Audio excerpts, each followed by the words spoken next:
Pippa Curnick works as both a designer and illustrator of children's books and says she draws her inspiration from long walks in the woods. As well as illustrating books for many other award-winning authors, Pippa is also known for her own picture book titles, such as Chatterbox Bear and The Big Freeze. Her first fiction title, Indigo Wilde and the Creatures at Jellybean Crescent, published in June this year, with a second and third book in the series to follow. Pippa joined Nikki Gamble in the Reading Corner, who asked her to tell us more about her journey into children's book illustration. When I was doing my A-levels, I find it quite funny now looking back, I actually wanted to be an astrophysicist, as you do. So I took all the maths and science subjects, so physics and chemistry and all that. And halfway through, I sort of realised that I was spending a lot more time drawing than I was actually spending doing any maths or science. So I sort of decided to go down the illustration route, sort of late sixth form. So I squashed my Art 8 level into 1 year. And the done thing in those days was to do a foundation course. So that's why I went to Camberwell College in London. I had to quickly put a portfolio together in my last year at school. And then I've always loved children's books, and it just felt like a really natural thing for me to go on and sort of go down that route. But I really struggled to find any courses that were specific, and the ones that were specific were really, really competitive. So I ended up at Derby it was visual communication, illustration. It was still a bit of a mix of different sort of specialisms, sort of a general education in illustration, I suppose, in different forms. But it's definitely informed my work. I did at uni a lot of digital skills that I would never have had I not gone to uni. I was avoiding computers like the plague. I like anything that's got a colon in it. That's good. I love a colon. I love a good colon. But when we look at your books, it's obvious that you like drawing. And so were you somebody that always had a sketchbook and still has a sketchbook? Yes. And what kinds of things, if you were to show me now, what kinds of things would you have in your sketchbook? So I started off when I was younger. I had a horse, and I used to just sit in the field and just draw him over and over again. And I've always loved drawing horses, and that's sort of how it started off. And they're actually really hard to draw, and I still sort of dread being asked to draw them because they're really hard. Their bones are funny, aren't they? They are. Their back legs are all wrong. They work. Somehow they work. So I do still draw a lot of horses. I love a unicorn, and just funny little creatures, really. Anything furry or hairy. I love drawing animals. My initial thing is to go to animals. I'm expanding my human repertoire, drawing skills. But my comfort zone is animals, I suppose. Any animal that has like a strange thing that you can exaggerate about it, like a camel with its big humps or something like that. I love anything you can sort of tweak to give it more character. So now we're getting into things that connect with the book that we're going to be talking about, because obviously we can see the seeds of that. Are you drawing them mainly from life, or is it essentially your imagination? It's essentially my mind, yeah. But I'm a really big advocate of life drawing. I think you have to be able to draw things from life to be able to then draw them from your imagination. And if I'm doing a project that I find tricky, so if someone asked me to draw, the last picture book I did was llamas on bicycles, which before that book would have been a total nightmare to draw. But I spent a lot of time drawing actual llamas and actual bicycles before I could actually draw it from my brain. But yeah, most of the creatures in Indigo Wilde are definitely just things I've made up, but I've sort of taken elements of things I've actually seen. So I can't hold back anymore. We're going to have to talk about this fantastic book, which I was trying to think how I would introduce it. And I thought of it as a mix, really, between, there's a bit of Addams Family in there when you think of the house. Yeah. There's a bit of Pippi Longstocking when you think of their parents going off being these wonderful explorers and the children left there to hold the house themselves. And there's even a little bit of Fungus the Bogeyman with all the snot flakes and things going on. It's a mashup of all of those, but it's essentially its own thing too. So it would be better if you introduce us to Indigo Wilde from your point of view. Okay. This book sort of began as drawings in my sketchbook, actually. I was on holiday and the very, very early beginnings of it, I was just drawing weird animals with like a zebra with a mermaid's tail and things like that, and just strange mashups of different animals and things, and sort of combining all the things that I love with make-believe. I guess I've always loved fantasy and things like that. And they just sat there for years and they never did anything. They just sat there and I just kept drawing them and kept going back to them. And then we moved house and I started to think about houses and how I could bring them all together. And it all sort of came together in this idea of maybe there's a house with these strange creatures and maybe they don't really fit in, and how can I turn that into a story? So that's where the sort of the bones of the story came from. And I sort of started to write some bits and bobs. Never really thought I could, but my publishers had faith that I could do it. And so here the book is now. And it's really about Indigo is the main character, obviously. She's our protagonist, and she got rescued from sort of this magical world called the unknown world, the unknown wilderness, by her parents, Philomena and Bertram Wilde, and they're world famous explorers. And they're slightly negligent parents in the fact that they just vanish off on these expeditions and leave Indigo and her little brother Quigley to look after their house.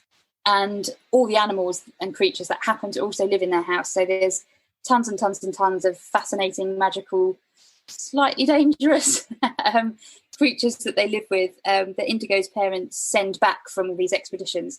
And all the animals have some sort of quirks and differences about them, which is where it goes back to my first sketches in my sketchbook. So every animal or creature that lives at Indigo's house has some sort of unusual trait, or some of them have been cast out of their families for being different, or some just have no parents, or some have little things about them that make them slightly different. But they all belong at Jellybean Crescent, so they sort of made their own family. So throughout the book, even though the book is silly, really at the heart of it, the book is just sort of slightly crazy and silly and fun. Underlying all that, I really wanted there to be a theme of acceptance and embracing difference, I suppose. I love your use of the word slightly negligent, like we're just going to go off and leave these kids on. Yeah, but they're fine. They get on with it. They're totally fine. They do. They're very capable. They're competent. Yeah, they're probably more capable than their parents in many ways. Well, we'll find out in book 2 that they definitely are more competent than their parents. That's all I'm saying. So we'll find out a little bit more about some of these creatures, because they're absolutely wonderful. But before we do that, I'd love to know more about this place in Jellybean Crescent where Indigo and her brother live. And I think it'd be nice to hear you read a little bit that introduces. Okay, so Indigo and Quigley lived at number 47 Jellybean Crescent. The street itself was fairly ordinary. The road was the usual boring grey colour. There were a few spindly trees and a regiment of lampposts along the pavement. If you looked a little closer, though, which people rarely do, you'd have seen that the tree outside number 47 was a little bit different. Its branches were twisted and knotted into funny shapes, which made it look like a gnarled and weather-beaten old monster.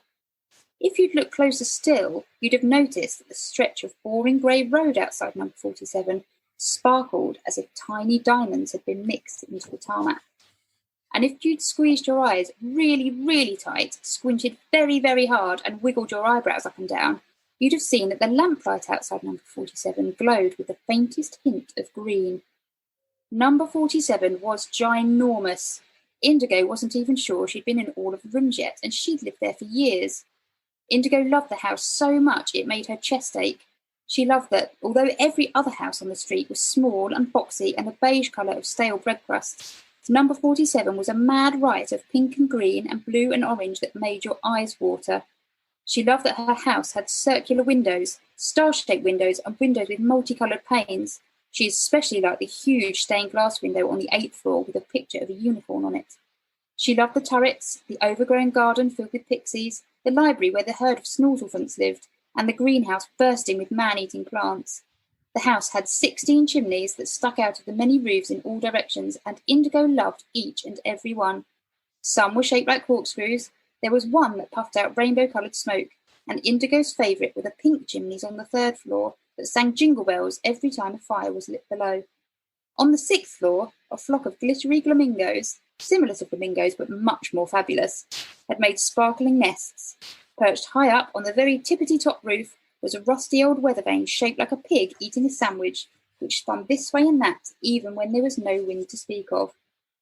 All in all, number 47 was not a normal house. The most not normal thing about it, though, was that nobody seemed to notice how not normal it was.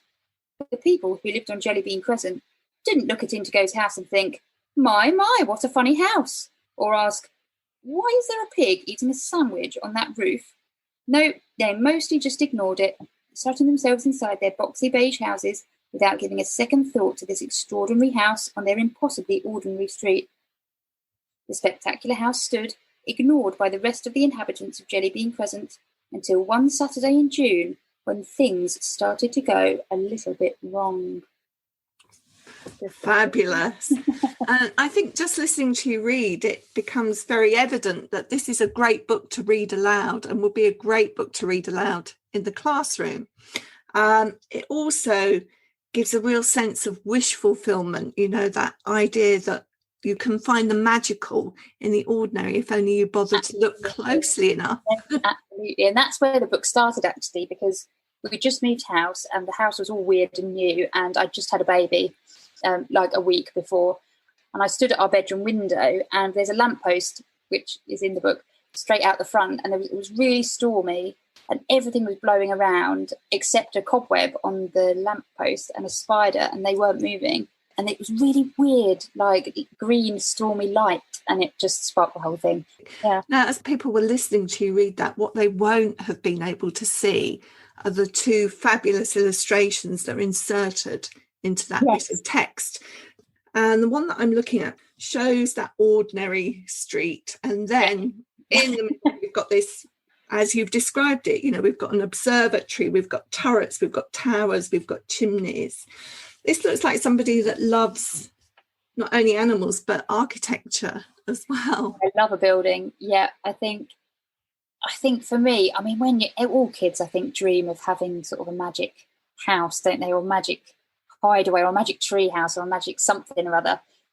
So for me, this was a real sort of fulfillment of a childhood dream. But the whole book really is just me doing what I kind of fancied doing, and I wanted it that especially to be able to, there's the next illustration of the inside, I sort of wanted it to feel like there was more to the building that you couldn't see, that you wanted to go through the doors and see what was behind. And actually this has got that idea, as we read through the story, they're always going up to the 3rd floor, the 8th floor. There are so many rooms that one that is like the seaside and it's got beaches and water. You can really imagine children extending the house that you've created. There's no limit to it, I think. And I think that was the whole thing with the book, is that I wanted it. Imagination has no bounds. You can keep going with this forever. You can create your own creatures. You could add a floor onto the house, and who would notice, because there's so many.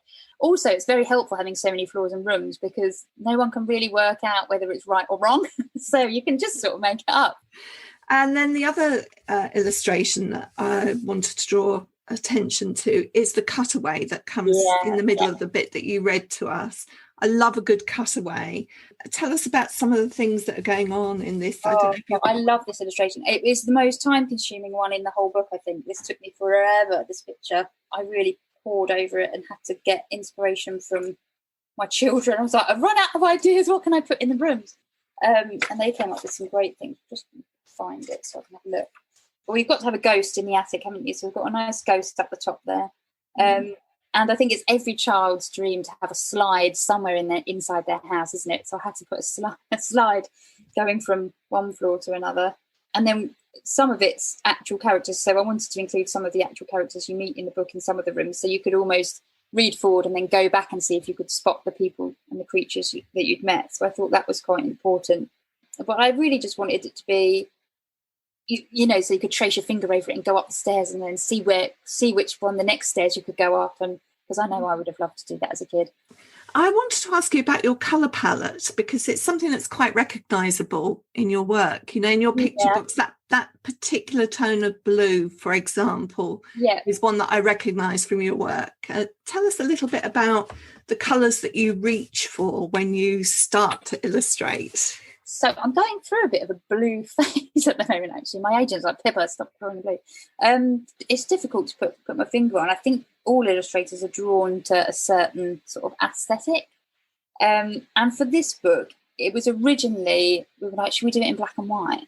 And like, it'll be quicker to do it in black and white, won't it? Yeah, it would definitely be quicker to do it in black and white. And then as the more we developed the text and the more the characters came out, I sort of started sneaking some colour in. And the world is so colourful, I think, and Jellybean Crescent itself and the creatures are also colourful, and colour is such an important part of the story that it just felt right to do it in full colour. And I don't really know why I chose the colours I did. I just sort of wanted it to be a bit mad, I suppose. I do love magenta. We were decorating our dining room at the time, and that is also blue, bright pink and yellow. So I think I've got a theme going on it. I don't know. It is interesting because if it was in black and white, it would have felt more Addams Family. Yes. You know, that I mentioned earlier. But actually in colour, it does give it a very different mood. It does, yeah. I think you can get away with, because some of obviously it's for an older audience in a picture book, but you don't want to go too scary that you're going to give children nightmares. So I think the colour sort of softens maybe some of because the yetis do look quite sinister, I think. They could, if they were in black and white, they could look a little bit too scary on the side of nightmares. So I think the colour, I mean, you can't be scared of a pink yeti, can you? No, you can't. You really can't. Now, the plot of this story is about a package that comes back to Jellybean Crescent that's been sent by Indigo's parents. They've been out exploring. She's the only child I've ever read about in children's fiction who doesn't like chocolate. Yeah. So they send her some chocolate, but they also send her this package. So tell us just a little bit about that without giving too much away. Yes, so as we said before, Indigo's parents are world-famous explorers, and they often send her back creatures to look after in the post via monster mail. So it's not a new thing for Indigo to receive creatures through the post. She's quite used to it. And her parents don't often give her much warning, so it's sort of everyday occurrence for her for this sort of thing to happen. But when she opens up the parcel this time, there's nothing inside except for a hole straight out the bottom. And she's already having a bit of a stressful day. And the last thing she needs is an escape monster in the house. So she spends a little bit of the book trying to convince herself that everything is fine and there's no monster and it must be somewhere else. But it soon becomes apparent that potentially that might not be the case, and there might be something loose in the house that she has to Now, while they're searching for this escaped monster, we meet some of the other fabulous creatures. Now, my favourite is the purrmaid. I love the purrmaid. Did that just come about from a little bit of linguistic play, or? It did, yeah. And actually, I feel like I started this craze because ever since I did that, and I've drawn that cat with a fishtail since before my son was born, and I was sketching in my sketchbook, and now they're everywhere. There's cats with mermaid tails everywhere, so I feel like I was a trendsetter there. Anyway, it was just, I came from a drawing that I did in my sketchbook, and I just thought it was quite funny because cats hate water, don't they? But fish quite like it. And I always thought, how would that work if that existed? And now he does exist, and he does simultaneously love and hate water, so he's very grumpy all the time. So he kind of lives in the bath, but he doesn't want to get his fur wet. That's it. Yeah. And then we've got the flamingos. They are great too. Yeah, bedecked in all sorts of jewels, and not much different to a flamingo actually. It's kind of just a flamingo wearing a tiara. But I just thought they were I just like drawing flamingos. I think they're kind of weird looking anyway, aren't they? And a llama-corn. Oh, I love Gray. Gray and the llama-corn is my favourite, I think. He's fun to draw. He can get away with a lot, and he does rainbow-coloured poo, and who doesn't like a bit of rainbow-coloured poo in their books, I think. Especially as it smells of bubblegum. I mean, you're okay there. What about the children? So Indigo is the main character, but her little brother, is quite a feature too. Yes. So they were sort of very loosely based on my two children, but sort of swapped around. So Indigo shares a lot more in common with my son. So because she's older, I sort of wanted her to be slightly more responsible. I mean, she's very responsible for an 11-year-old, let's face it. She runs an entire household better than most adults, I think. So I really wanted her to be sort of dependable, responsible, and she's very kind, very sort of clear-headed. And I wanted just like my own children, they're polar opposites in every way. So I thought, but they get on so well. So I thought I didn't want her to be on her own looking after the house. So I thought it would be nice for her to have a sibling, even they're adopted, so they're not actually blood related. So yeah, that's why Quigley sort of came in, and he's based much more on my daughter, who just never stops, is always up to some sort of mischief, but is also, you know, always the solid, dependable, always there. So Quigley's always there for Indigo, has always got her back, but also does have a big hand in causing some chaos along the way. It's nice that obviously he has a hearing impairment, hearing difficulty, and there's a lot of signing that goes on in this. It's just part of the story, really. Yes. So the whole point of the book is that it's all about inclusion and accepting people and animals and everything for differences, and really celebrating those differences. So I sort of wanted, it felt right to me that the characters had points of difference. So Indigo, for example, has got antlers. I know, you don't explain those, do you? I'm not going to explain why she's got antlers. You'll find out eventually. But yeah, so I wanted them to have differences, but not make a big thing about it. You know, we're all different. We've all got differences, and we should embrace them, and it's what makes us brilliant. So the sign language is just a part of what they do, how they adapt as a family to sort of look after each other and make sure everyone's heard. So that was a really important thing for me. And I wanted all children really to read the book and find a character somewhere in it that they could relate to. So there's loads of different characters, loads of different differences. And I just wanted everybody to have a voice really. Now, as you've said, obviously you've got a background in illustration and you've illustrated picture books. This is your first longer fiction. How did you find the writing? Did it just come really easily to you? It did and it didn't. I mean, I think picture books I find really, really difficult because I have too many words. So I find picture books quite tricky to write sometimes. So for me, having more words was great, even though I will admit book 2 at the moment currently has 4,000 words too many. So I've gone slightly too many on that. But I quite like, I mean, it took me a long time. It took me a lot longer to write this than it takes me to write picture books. But I feel like I love a description, and I found it quite cathartic actually to be able to just describe stuff with words rather than having to put all the detail into the pictures. So even though the pictures do have a lot of detail in, I could rely more on the words, some in, pare back the illustrations sometimes and rely more heavily on the words. So I loved it. It felt really natural to me to age up a little bit, I think. And I think as we've already explored, a lot of your writing is linguistic humour. So purrmaids and flamingos, and you can't express that in exactly the same way in a picture. You need to hear the word. That's it. Yeah, absolutely. I think I've got my dad to thank for that actually, because he doesn't call anything by its proper name and never has. So my whole childhood, my friends would come over and be like, "What is your dad talking about?" He calls cups of tea Dexters, for example. But honestly, if you came to a house when I was a kid, nothing made any sense. So I think I've definitely got him to thank for that sort of word mixing up things. But yeah, I guess you're right. You need to hear the word for it to bring the characters to life, I suppose. So a picture alone wouldn't do that. So yeah. Fantastic. So you've already hinted that there's more coming, and you won't want to give too much away, I'm sure, but can you tell us anything about what we could expect? I'm sure I can. Yeah, so book 2 is called Indigo Wilde and the Unknown Wilderness. So we leave the house, Indigo and Quigley leave the house and venture into the unknown wilderness. I won't tell you why they leave the house, but there is a reason. And there's lots more creatures, new creatures. There's some old faces as well, and a surprising twist. Please tell me the purrmaid is still there.